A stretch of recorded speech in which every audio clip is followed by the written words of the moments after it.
वैसे ही पास्टर बनने की कुछ क्वालिफिकेशंस हैं जिसको हमें समझना जरूरी है। जब तक हम उस क्वालिफिकेशन को नहीं जानेंगे हम आशीषित नहीं हो सकते। हमें क्वालिफिकेशन जाननी बहुत जरूरी है। तो उसके लिए खोलेंगे हम पहले तीमुथियुस अध्याय 3 उसके पद 1 से लेकर 3 तक पढ़े। क्या लिखा है? यह बात सत्य है कि जो अध्यक्ष होना चाहता है वह भले काम की इच्छा करता है। यह आवश्यक है कि अध्यक्ष निर्दोष और एक ही पत्नी का पति और संयमी, सुशील, सभ्य, अतिथि सत्कार करने वाला और सिखाने में निपुण हो, पियक्कड़ या मारपीट करने वाला ना हो, वरन कोमल हो और न झगड़ालू और न धन का लोभी हो। हालेलुया। यहाँ पर जो बताया गया है उसके पास्टर के पर्सनल कैरेक्टर के बारे में बताया गया है। यहाँ पे पास्टर का पर्सनल कैरेक्टर कैसा हो आपको समझने की जरूरत है। ध्यान पूर्वक सुने सभी लोग। यहाँ पर जो बताया गया है वो पास्टर के पर्सनल कैरेक्टर के बारे में बताया गया। पास्टर कौन बन सकता है? जो पवित्र आत्मा की 5 मुख्य सेवकाई बताई गई है उन चारों में ये क्वालिटी नहीं बोली गई है। उन चारों के अंदर ये क्वालिटीज नहीं बताई गई है। केवल पास्टर के लिए ही क्वालिटी बताई गई है। ये पास्टर के लिए ही क्वालिटी बताई गई है क्योंकि सबसे कठिन सेवा जो है वो एक पास्टर की सेवा है और उसी के लिए ये क्वालिटी बताई जा रही है। एवेंजलिस्ट के लिए नहीं बताया गया, एक प्रॉफिट के लिए नहीं बताया गया, बाइबल टीचर के लिए नहीं बताया गया, एवेंजलिस्ट के लिए नहीं बताया गया। केवल पास्टर्स के लिए ये क्वालिटी बताई गई है। जो पास्टर बनना चाहते हैं उनको बताया गया उनके लिए कैसा उनका पर्सनल कैरेक्टर होना चाहिए। लिखा है अध्यक्ष जो होना चाहता है वह भले काम की इच्छा करता हो और साथ में जो है वो निर्दोष हो, यानी निर्दोष हो, उसके ऊपर दोष नहीं होनी चाहिए। ऐसा नहीं जेल काट के आ रहा है जो मैंने पिछले समय प्रचारों में बताया था। जेल काट के आ रहा है, मर्डर करके आया हुआ है, चोरी करके आया, डकैती करके आया हुआ है, उसके बाद दुनिया भर के एलिगेशन है, वो बदनाम है सब जगहों पे। ऐसा व्यक्ति पास्टर नहीं बन सकता है, नहीं बन सकता है। बाइबल बता रही है ये पास्टर बनने की क्वालिफिकेशन है। अब बहुत से लोग कहते हैं मूसा को परमेश्वर ने क्यों चुना? क्योंकि मूसा ने तो मर्डर किया था, उसके बाद भी परमेश्वर ने इस्तेमाल किया। तो मूसा कोई पास्टर नहीं था, वो प्रभु का एक भविष्यवक्ता था, एक नबी था, वो एक प्रॉफिट था। और बाइबल बताती है मूसा एक नबी था, उसकी प्रोफेटिक अनॉइंटिंग परमेश्वर ने उसको दिया था, प्रोफेसी परमेश्वर उसके द्वारा करवाता था, उसको इस्तेमाल कर रहा था। वो पास्टर नहीं था। क्यों? उस समय तक कलीसिया की स्थापना नहीं हुई थी। मैंने क्या बोला? 5 मुख्य सेवकाई है उनमें चारों में यह विशेषता नहीं बताई गई है कि होनी चाहिए 5 के अंदर। केवल एक के लिए बताई गई है। किसके लिए? पास्टर्स के लिए। केवल पास्टर्स के लिए यह बात बताई गई है। ना एवेंजलिस्ट के लिए बोला गया ऐसा, ना प्रॉफिट के लिए बोला गया, ना अपोस्टल के लिए बोला गया, ना बाइबल टीचर के लिए कहा गया। केवल यह बात किसके लिए बताई जा रही है? केवल पास्टर्स के लिए। उनका पर्सनल कैरेक्टर कैसा हो? वो निर्दोष होना चाहिए। ऐसा नहीं कि मर्डर करके आया है, चोरी करके, डकैती करके सब जगह बदनाम हो चुका है, उसके बाद वो कह रहा है मैं पास्टर बन के प्रभु की सेवा करूंगा। नहीं, उसके बाद बोला गया है वो एक ही पत्नी का पति हो। ऐसा नहीं कि घरवाली एक बाहर वाली बना रखी है। ऐसा व्यक्ति प्रभु का दास नहीं बन सकता। चल घरवाली को भी संभाल लेंगे, बाहर वाली को भी संभाल लेंगे। ऐसा व्यक्ति पास्टर नहीं बन सकता।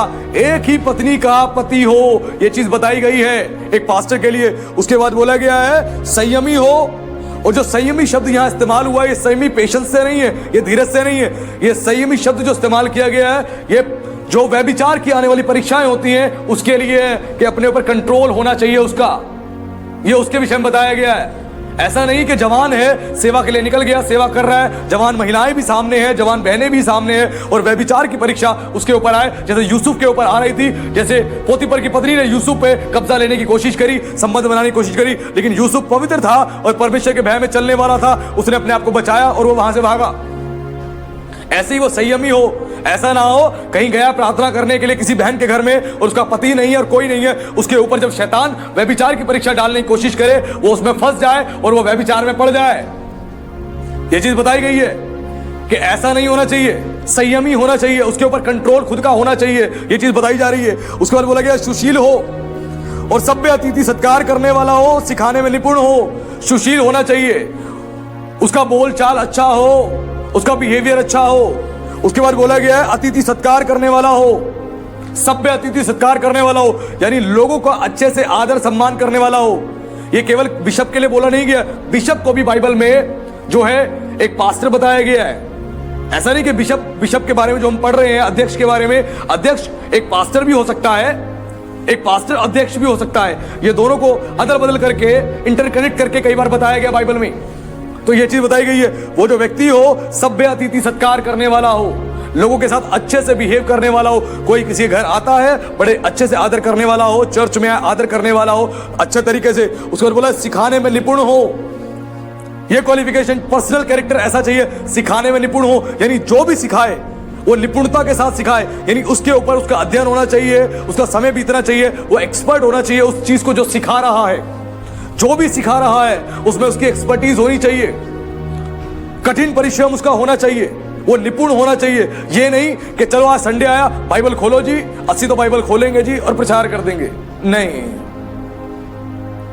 वो वाला काम नहीं करना कि प्रभु बताओ क्या वचन का प्रचार करना, बाइबल खोली खट, अरे वाह बहुत अच्छा वचन है, भजन संहिता 23, यहोवा चरवाहा मेरा, मुझे कुछ घटी ना होगी, आज मैं यही प्रचार कर देता हूं क्योंकि प्रभु ने वचन दिया। अरे वाह, ऐसे नहीं होता। परमेश्वर से अगुवाई मांगनी है, परमेश्वर आपको अगुवाई देगा क्या प्रचार आपको करना है, जो परमेश्वर आपको देगा वही प्रचार कलीसिया को देना है। दूध पिलाते मत रहो, दूध पिलाते मत रहो, आशीष चंगाई और भविष्यवाणी, दूध पीते रहो, दूध पीते रहो, नहीं। पौलुस कहता है समय के अनुसार तो तुम्हें क्या हो जाना चाहिए था, लेकिन अभी भी तुम बालक हो, तुम्हें अन्न के बदले अभी तक क्या चाहिए, दूध चाहिए। और तुम्हें फिर से चाहिए कि आदि शिक्षा कोई तुम्हें फिर से सिखाए कि तुम सीखो, क्योंकि तुम्हें अभी भी दूध चाहिए। तुम्हें वही क्या चाहिए, आशीष चंगाई और भविष्यवाणी, ये दूध ही चाहिए तुम्हें, अन्न चाहिए ही नहीं। अन्न किसके लिए है, सयानों के लिए है, जिनकी ज्ञानेंद्रियां अभ्यास करते करते भले और बुरे में निपुण करने में एक्सपर्ट हो चुकी हैं।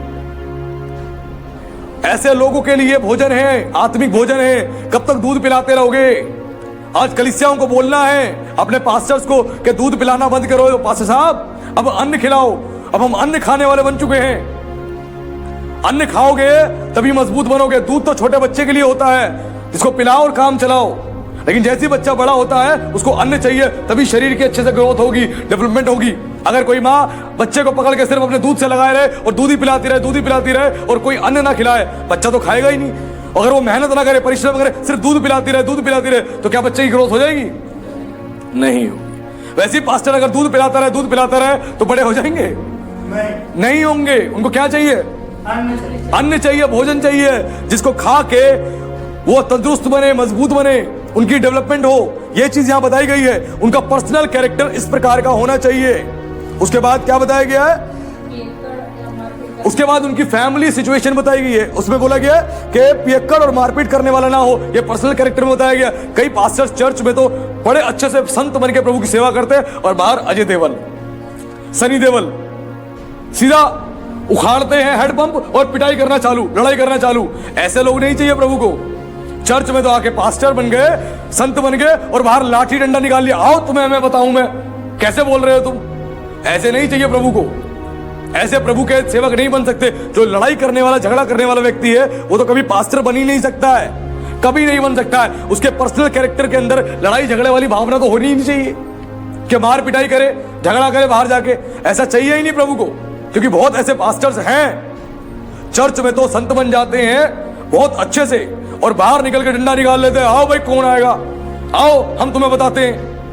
प्रभु को चाहिए ही नहीं। उनका पर्सनल कैरेक्टर लड़ाई झगड़े वाला, मारपीट वाला है। ऐसे प्रभु को चाहिए नहीं। और लिखा है साथ में धन का लोभी ना हो। ऐसा ना हो धन का लोभी हो कि चर्च में कोई आया पैसे वाला व्यक्ति, गले में सोने की चैन, अंगूठियां हैं, अरे आइए सर आगे बैठिए, प्लीज बैठिए, आपके लिए विशेष मैं प्रार्थना करूंगा, स्पेशल प्रार्थना करूंगा, मैं ले हैंड प्रेयर करूंगा, प्रभु आपको जरूर आशीष देगा। आप इतना बीज बोइए, प्रभु आपको आशीष देगा। आप इतना दान दीजिए, प्रभु आपको आशीष देगा। बीमारी है, दान दीजिए, चंगे हो जाओगे। समस्या है, दान दीजिए, चंगे हो जाओगे। केवल मांगते रहते, दे दे दे दे दे दे दे दे। कई पास्टरों को आपने देखा होगा, वो यही इसी तरह हर टाइम कहते हैं, दे दे मुझे, दे दे दे दे दे दे, दान दो दान दो दान दो दान दो दान दो। यही करते रहते हैं, लोभी हैं, मन में लोभ है उनके। ऐसे पास्टर्स हैं। प्रभु कह रहा पर्सनल कैरेक्टर ऐसा होना ही नहीं चाहिए। लोभी तो तू होना ही नहीं चाहिए। अगर तू लोभी है तो तू, तेरा पर्सनल कैरेक्टर खराब है, तू सेवक बनने के लायक नहीं है। तीन क्वालिटी बताई गई है, एक पर्सनल कैरेक्टर, फैमिली सिचुएशन, और साथ में जो बताया गया स्पिरिचुअल एबिलिटी। पर्सनल कैरेक्टर हमने जाना, अगर दो क्वालिटी है, तीसरी नहीं है, तो भी पास्टर बनने के लायक नहीं है वो। ये केवल पास्टर के लिए बात बताई गई है। फैमिली सिचुएशन कैसी होनी चाहिए, उसके आगे बढ़े क्या लिखा है 4 में, अपने घर का अच्छा प्रबंध करता हो और अपने बाल बच्चों को सारी गंभीरता से अधीन रखता हो। 5वीं, जब कोई अपने घर ही का प्रबंध करना ना जानता हो तो परमेश्वर की कलीसिया की रखवाली कैसे करेगा। हालेलुया। अब यहां पर जो उसकी फैमिली सिचुएशन बताई गई है, फैमिली सिचुएशन के बारे में जानना जरूरी है। बताया गया फैमिली सिचुएशन कैसी उसकी होनी चाहिए। यहां पर बोला गया है कि इसके 4 के 5 में अपने घर का अच्छा प्रबंध करता हो और अपने बाल बच्चों को सारी गंभीरता से अधीन रखता हो, यह चीज बताई गई है। अब प्रबंध करने का जो शब्द यहां पे इस्तेमाल हुआ है, इसको इंग्लिश की बाइबल में पढ़ते हो तो वहां पे लिखा है रूलेट, जिसका मतलब होता है प्रभुता करना। ये नहीं कि अरेंजमेंट्स करना, ये उसको नहीं कहा जा रहा अरेंजमेंट्स करना, रूल करना। यानी तू अपने बच्चों पर, अपनी पत्नी पर अगर तू रूल नहीं करता, यानी प्रभुता नहीं करता, उनको अपने अधीन नहीं रखता, जब तू ठीक से नहीं रख सकता और अपनी फैमिली को अच्छे से मैनेज नहीं कर सकता, तो तू परमेश्वर की कलीसिया का भी नहीं कर सकता। ये चीज बताई गई है। हिंदी की बाइबल में जो शब्द इस्तेमाल हुआ है प्रबंध करना, ये यहां पर ट्रांसलेशन एरर है, लेकिन इंग्लिश की बाइबल पढ़ते हैं तो वहां पे क्लियर ये चीज मेंशन की गई है। रूलित वर्ड यूज हुआ है, जिसका मतलब होता है प्रभुता करना या नियम या उनको अधीन रखना। ये चीज बताई गई है। उसकी फैमिली सिचुएशन ऐसी होनी चाहिए, उसकी पत्नी भी उसके अधीन रहती हो, उसके बच्चे भी। अब पत्नी भी कहा नहीं सुनती, बदतमीजी करती है, उल्टा बोलती है, कोई फायदा ही नहीं है उसका। उसको पूरी गंभीरता से अपनी पत्नी को, अपने बच्चों को अधीन रखना है, ये चीज बोली गई है। उसकी फैमिली सिचुएशन ऐसी होनी चाहिए। अब बच्चे तो बात सुन नहीं रहे, अब पास्टर समझा रहा है, सुना रहा है, बच्चे बात ही नहीं सुनते। कितने पास्टर्स ऐसे हैं जिनके बच्चे जो हैं मवाली बने हुए हैं, गुंडे बने हुए हैं। चर्च में जो जवान लड़कियां आ रही हैं उनके साथ अफेयर कर रहे हैं। ऐसे कितने पास्टर्स के बच्चे हैं, ऐसे बेटे हैं, चर्च में जो जवान महिलाएं आ रही है उनसे अफेयर कर रहे हैं, उनको सपने दिखा रहे हैं कि मैं तुमसे शादी कर लूंगा और तुम सोचो मेरे पिताजी पास्टर हैं, हम भी मिनिस्ट्री में आ जाएंगे और मिलकर सेवा करेंगे। झूठे झूठे सपने दिखा रहे हैं और बहका रहे हैं बेचारी लड़कियों को, और फिर धोखा दे रहे हैं उनके साथ गलत करके। कितनी मिनिस्ट्री में ऐसा हो रहा है, कितनों के बच्चे जो हैं गुंडे हैं, मवाली है, बदमाश बने हुए हैं। अपने घर का अच्छे से प्रबंध, पत्नी जो है वो गाली बकती है, मार पिटाई करती है, लड़ाई झगड़ा करती है, कहा सुनती नहीं है, सो के उठती है 12-12 बजे। उसके घर में उसकी माँ काम कर रही है, उसकी बहनें काम कर रही है, पत्नी सो के आराम से उठ रही है। गंभीरता से अधीन रखा ही नहीं है। अगर फैमिली सिचुएशन नहीं है ठीक, तो पास्टर बनने के लायक नहीं है, पास्टरिंग छोड़ दे, पास्टरिंग मिनिस्ट्री छोड़ दे, वो नहीं कर सकता है। उसको गंभीरता से अधीन रखना है, सिखाना है। अपनी पत्नी, अपने बाल बच्चों, उसके ऊपर उसका अधिकार है। अपनी पत्नी और अपने बच्चों को गंभीरता से रखता हो। अगर ये स्पिरिचुअल, ये फैमिली सिचुएशन उसकी है तो वो पास्टर बन सकता है, अगर नहीं तो नहीं कर सकता। अगर वो अपनी पत्नी को, अपने बच्चों को खुद अपने अधीन नहीं रख सकता, उनके लिए आदर्श नहीं बन सकता, उनको सिखा नहीं सकता, समझा नहीं सकता, वो उसकी बात नहीं सुनते, तो चर्च के लोग उसकी बात कहां से सुनेंगे। और ऐसे ही आगे कलीसिया का जो प्रबंध करने की बात बोली गई, वहां पे भी इंग्लिश की बाइबल लिखा है रूल, यानी पास्टर उसके ऊपर प्रभुता करे, रूल करे। इसका मतलब ये नहीं अधिकार जता के बैठ जाए, इसका मतलब है कि पास्टर की बात सुनते हो, अधीन हो, और गंभीरता से पास्टर जब सिखाए सुनाए तो लोग सुने और समझे। अगर वो अपनी फैमिली को समझाता है, सिखाता है, उनकी पत्नी और बच्चे अधीन रहते हैं गंभीरता से, तो चर्च के लोग भी उनकी बात को सुनेंगे और गंभीरता से अधीन रहेंगे। क्योंकि हिंदी की बाइबल में बहुत जगहों पे ट्रांसलेशन एरर है और कई जगहों पे कॉन्ट्रडिक्शन है कि आप समझ ही नहीं पाओगे। एग्जैक्ट वो वर्ड्स जो हैं वो जब ट्रांसलेट किए गए, कई शब्दों में हेर फेर है। और इंग्लिश की बाइबल में क्लियर आपको काफी सारी बातें सही समझ आ जाएंगी। ये चीज बताई गई है। ये उसकी फैमिली सिचुएशन होनी चाहिए। पत्नी भी और बच्चे भी उसके अधीन होने चाहिए, उसकी बात सुनते हो। पत्नी को कह रहा है और पत्नी बात नहीं सुन रही है, बार बार कह रहा है, पत्नी बात नहीं सुन रही है। अगर अपनी पत्नी को ही नहीं संभाल पा रहा, बच्चों को कह रहा, बच्चे बात नहीं सुन रहे, नहीं संभाल पा रहा, तो कोई फायदा ही नहीं है। गंभीरता से अधीन रखना है। पास्टर तो सेवा कर रहा है और बाहर से कोई उसके घर में आया, उसकी बेटी को लेके चला गया, उसके घर में कोई और दूसरा सेवा करके चला गया, बेटी को भगा के ले गया, अन्य जातियों में शादी हो गई। क्यों? अपनी बेटी को अधीन रखा ही नहीं। वो तो बाहर सेवा कर रहा था, घर में कोई दूसरा आके सेवा करके ले गया, उसकी पत्नी को ले गया, ध्यान दिया नहीं। कोई आया, पत्नी के साथ अफेयर किया, पत्नी ले गया। कोई आया, बेटी के साथ अफेयर किया, बेटी को ले गया। ये बाहर सेवा कर रहा है, ये दूसरों की सेवा कर रहा है, इसके घर में कोई सेवा करके चला गया। क्या फायदा? उसको अलर्ट रहना है, एक्टिव रहना है कि पत्नी और बच्चे गंभीरता से रहें, अधीन उसके। ये चीज बताई गई है। ये फैमिली सिचुएशन है। उसके बाद उसकी स्पिरिचुअल एबिलिटी बताई गई कैसी होनी चाहिए। उसके लिए 6 और 7 को पढ़े, क्या लिखा है? फिर यह है कि नया चेला ना हो, ऐसा ना हो कि अभिमान करके शैतान सा दंड पाए, और बाहर वालों में भी उसका सुनाम हो, ऐसा ना हो कि निंदित होकर शैतान के फंदे में फंस जाए। हाँ, अब जो बताई गई है उसकी स्पिरिचुअल एबिलिटी कैसी होनी चाहिए। नया चेला नहीं होना चाहिए, नया नया जी वचन सीखा है, नया नया प्रार्थना करना सीखा है, नया नया विश्वासी है, उसको खड़ा कर दिया, आओ खड़े हो जाओ, अब तुम्हें हम पास्टर बना रहे हैं, आओ खड़े हो जाओ। उसका लंबा एक्सपीरियंस होना चाहिए प्रभु में, एक लंबे समय तक परखा जाए। बाइबल में लिखा है लंबे समय तक परखा जाए, देखा जाए, जांचा जाए, और उसके बाद जब उसका पर्सनल कैरेक्टर अच्छा है, उसकी फैमिली सिचुएशन अच्छी है, उसके अंदर स्पिरिचुअल एबिलिटी है, तो ही वो एक पास्टर बनने के योग्य है, अन्यथा नहीं है। ये बाइबल बता रही है, ये समझने की हमें आवश्यकता है। लिखा है यहां पर कि नया चेला नहीं होना चाहिए, ऐसा ना हो अभिमान करके शैतान सा दंड पाए। आज के समय में नए चेले आप देखोगे, नए पास्टर्स जो देखोगे, मैंने क्या बताया, नई फसल जो है बड़ी बेकार है। नए पास्टर्स देखो बड़ी शोशाबाजी दिखा रहे हैं और बड़ा घमंड दिखा रहे हैं, कह रहे हैं मैं ही हूं जो बोल रहा हूं, सही बोल रहा हूं। 90% नहीं 100% में सही हूं, बाकी सारे पास्टर गलत है। 100% में सही हूं, बाकी सारे पास्टर्स गलत है। कितने ऐसे हैं यूट्यूब पे आप देखोगे, भर भर के ऐसे लोग हैं, घमंड और अहंकार से भरे हुए हैं, उनको आदर करना ही नहीं आता अपने अगुओं का। ऐसे कितने विश्वासी हैं जिनको आदर करना ही नहीं आता। अब उनके कमेंट सेक्शन में जाके देखोगे तो पास्टर को कूट पटांग कह रहे हैं, बकवास कर रहे हैं। उनको ये नहीं पता एक पास्टर का अधिकार परमेश्वर ने जो दिया है कितना बड़ा है। वो एक प्रभु का सेवक है, मुझे उससे कैसे बात करनी चाहिए, बहुतों को सेंस ही नहीं है। चर्च में भी विश्वासियों को पता ही नहीं है कि मुझे अपने अगुए से कैसे बात करनी है, उनको समझ ही नहीं है, सेंस ही नहीं है, बहुतों को पता ही नहीं। किसी भी पास्टर को कुछ भी कहने चले जाते हैं, कुछ भी बोल देते हैं। वो ये नहीं सोचते कि प्रभु का सेवक है, प्रभु का दास है, एक अभिषिक्त है, मुझे इसको ऐसे नहीं कहना, मुझे ऊट पटांग नहीं कहना। वो प्रभु का दास चोर है, डकैत है, व्यभिचारी है, उसका न्याय प्रभु करेगा, उसका न्याय प्रभु करेगा। आप कौन होते हो न्याय करने वाले? आज समझना है आपको कि प्रभु के दासों का हमें आदर करना है। मैं ये नहीं कहता जिसका कैरेक्टर खराब है, जिसका कैरेक्टर गंदा है, जो गलत शिक्षाएं दे रहा है, गलत प्रचार कर रहा है, उसको फॉलो करो, उसको मानो। मैं नहीं कह रहा, बिल्कुल भी मत मानो उनको, बिल्कुल भी मत मानो, बिल्कुल भी फॉलो मत करो, बिल्कुल भी मत सुनो उन लोगों को, लेकिन उनको जरूर सुनो जो आपके पर्सनल कैरेक्टर को ठीक कर रहे हैं, स्पिरिचुअली आपको बिल्ड कर रहे हैं। आज बहुत से लोग कुछ भी कह देते हैं, सोचते और समझते नहीं है, सोचते और समझते नहीं है। आज हमें समझना जरूरी है। तो कलीसिया का बर्ताव एक पास्टर के साथ किस प्रकार का होना चाहिए, उसके लिए खोले एक वचन, पहला तीमुथियुस अध्याय 5 उसके पद 17 और 18 को पढ़े, क्या लिखा है।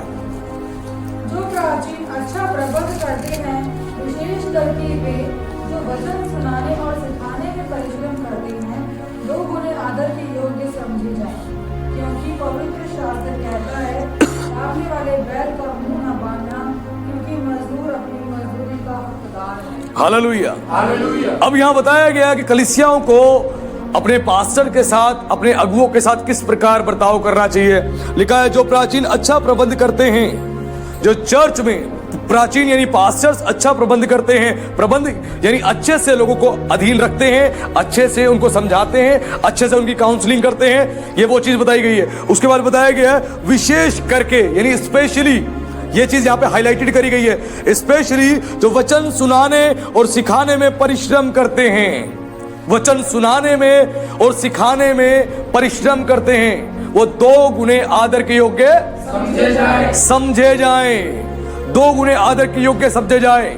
आपको अपने शब्दों से भी आदर देना है और उनको सहायता मदद भी करनी है हर प्रकार से, क्योंकि इसी वचन को इंग्लिश की कई ट्रांसलेशन आप देखोगे, इनकी ट्रांसलेशंस देखोगे तो वहां पे कई जगहों पे लिखा हुआ है परमेश्वर के दासों को हमें आदर भी देना, रिस्पेक्ट देना, साथ में उनको ऑफरिंग से भी सपोर्ट करना है, हेल्प करना है। कई ट्रांसलेशंस में, बाइबल की जो ट्रांसलेशंस है वहां पे एक ट्रांसलेशंस में भी ये बताया गया है।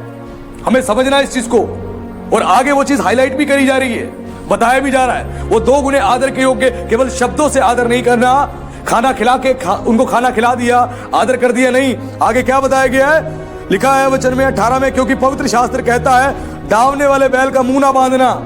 ये नहीं कि बैल से तूने मेहनत करा ली, उसका तूने मुंह बांध दिया और बोला चल आज का हमारा काम हो गया, चल तेरे को वापस लेके चलते हैं, तू वहीं पे रह, हमारा काम हो गया। नहीं, दावने वाला बैल यानी जो मेहनत कर रहा है बैल, उसको भाई खिला भी देना, जो मेहनत कर रहा है, परिश्रम कर रहा है, खिला भी देना उसको।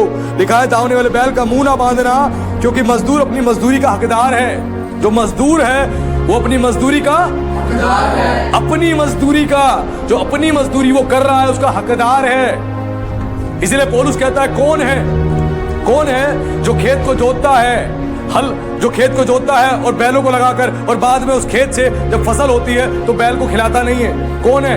कौन है ऐसा जो भेड़ों को पालता है और बाद में उनका दूध नहीं पीता है?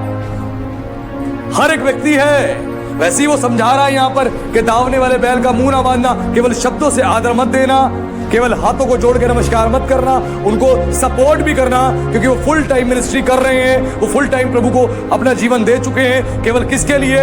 आपकी सेवा के लिए, आपके जीवन के निर्माण के लिए, आपके जीवन की उन्नति के लिए और आपको प्रभु के लिए तैयार करने के लिए। इसलिए लिखा है बैल का मुंह मत बांधना। हर एक मजदूर जो है अपनी मजदूरी का हकदार है। आपको पास्टर के साथ अच्छे से बिहेव करना है, अच्छे शब्दों के साथ, आदर के साथ, और साथ में उनको सपोर्ट भी करना है। ये हर चर्च की रिस्पॉन्सिबिलिटी है कि आप अपने अगुओं के साथ इस प्रकार भी व्यवहार करें, इस प्रकार भी व्यवहार करें, क्योंकि जो पास्टर्स हैं सब कुछ छोड़ के केवल प्रभु के सेवा के लिए प्रभु के पीछे हो लिए हैं। सब कुछ छोड़ के कलीसियाओं को वो सींच रहे हैं, खून से पसीने से सींच रहे हैं, वो मेहनत कर रहे हैं ताकि चर्च तैयार हो और डेवलप हो और आशीषित हो। ये हमें समझना है। इस प्रकार हमारा बर्ताव होना चाहिए अपने पास्टरों के साथ। हर एक कलीसिया का बर्ताव होना चाहिए अपने पास्टर के साथ। इस बात को समझना है, क्योंकि जो पास्टर्स है वो कठिन परिश्रम करते हैं, कठिन परिश्रम जो आपको सिखाते हैं, समझाते हैं, एक कठिन परिश्रम कर रहे हैं। और आज हमने जाना कि एक पास्टर वाली मिनिस्ट्री कितनी डिफिकल्ट मिनिस्ट्री है, हार्ड मिनिस्ट्री है। उनकी मिनिस्ट्री जो एक रेसिडेंशियल मिनिस्ट्री होती है, ट्रैवलिंग वाली मिनिस्ट्री नहीं है। वो ट्रैवल करते करते मिनिस्ट्री नहीं कर सकते, ट्रैवलिंग मिनिस्ट्री नहीं है, रेसिडेंशियल मिनिस्ट्री है। एक स्थान में रह के, स्थानीय मंडली में रह के उनको सेवा करनी है, उनको सिखाना है, उनको तैयार करना है। ये चीज बताई गई है, ये चीज समझाई गई है। आज जितनी हमने बातें सुनी और जानी, उससे हमने जाना और सीखा कि एक पास्टर की मिनिस्ट्री बहुत डिफिकल्ट होती है, बहुत हार्ड होती है, और हमें उनके कामों के अनुसार उनको आदर भी देना जरूरी है। और आज जान लिया कि एक सेवक बनने की योग्यता क्या है बाइबल के आधार पे, एक पास्टर बनने की योग्यता क्या है बाइबल के आधार पे। और केवल जो योग्यता ये वाली बताई गई है वो स्पेशली बताई गई है किसके लिए? वो पास्टर बनने के लिए। जो एवेंजलिस्ट है उसके लिए ऐसी कोई भी एबिलिटी नहीं बताई गई है, ऐसी कोई भी क्वालिफिकेशन नहीं बताई गई है। प्रॉफिट के लिए नहीं बताई गई है, ये बाइबल टीचर के लिए नहीं बताई गई है, ये केवल जो बताई गई है पास्टर्स के लिए बताई गई है। इसलिए पास्टर जो नियुक्त हो चर्च में, उनके अंदर ये क्वालिटी होनी चाहिए, ये विशेषता होनी चाहिए, तभी वो प्रभु की सेवा करेंगे। और चर्च जो है वो इस चीज को समझेगा। जब टीम मिनिस्ट्री होगी तो चर्च डेवलप होगा, चर्च डेवलप होगा, उन्नत होगा। क्योंकि जब पहले के समय चेले जब जाते थे लोगों के लिए प्रार्थना करते थे, तो वचन में लिखा है वो नगर नगर जाके चेलों के मनों को स्थिर करते थे, वो चेलों के मनों को स्थिर करते थे। जब एक पास्टर अपॉइंट नहीं होता था तो केवल उनको चेले कहा जाता था, कलीसिया नहीं कहा जाता था। लेकिन जब वहां पर एक पास्टर को अपॉइंट कर दिया जाता था, उसकी नियुक्ति कर दी जाती थी, तो उसके बाद उसको एक कलीसिया का दर्जा दिया जाता था। क्योंकि बिना पास्टर के कोई कलीसिया नहीं है, बिना अगुए के कोई कलीसिया नहीं है। जब पास्टर अपॉइंट कर दिया जाता था तो जाके वो कलीसिया कहलाती थी, नहीं तो वो चेले केवल चेले कहलाते थे, वो विश्वासी कहलाते थे। आज वही चीज परमेश्वर ने अपने वचन से सिखाया है। जो पास्टर बनना चाहते हैं उनके अंदर कौन सी एबिलिटीज होनी चाहिए, क्वालिटीज होनी चाहिए। और साथ में बताया गया कि जब चर्चिस जो है, आज के समय के जो चर्चिस हैं, जब वो टीम मिनिस्ट्री करेंगे तो कोई भी पास्टर की मिनिस्ट्री जो है लैप्स नहीं होगी, उसकी मिनिस्ट्री में कोई अभाव नहीं पड़ेगा नेगेटिव, उसकी मिनिस्ट्री ब्लेस्ड होगी। जब टीम वर्क होगा, टीम वर्क होगा, प्रार्थना करने वाले लोग होंगे, चंगा करने वाले लोग होंगे, भविष्यवाणी करने वाले लोग होंगे, प्रचार करने वाले लोग होंगे, तो मिनिस्ट्री डेवलप होगी, मिनिस्ट्री ब्लेस्ड होगी। इस बात को समझना है। इसलिए कलीसियाओं को अपने घमंड को छोड़ना होगा, पास्टर को अपने घमंड को छोड़ना होगा और मिलके टीम वर्क करना होगा, ताकि मसीह की देह की उन्नति हो, मसीह की देह उन्नत हो और वो सिद्ध बने पवित्र लोग और परमेश्वर की महिमा हो। तो आज के वचन से परमेश्वर ने बहुत कुछ सिखाया। तो प्रभु का धन्यवाद। प्रभु आप सबको आशीष दे। सभी को जय मसीह। जय मसीह।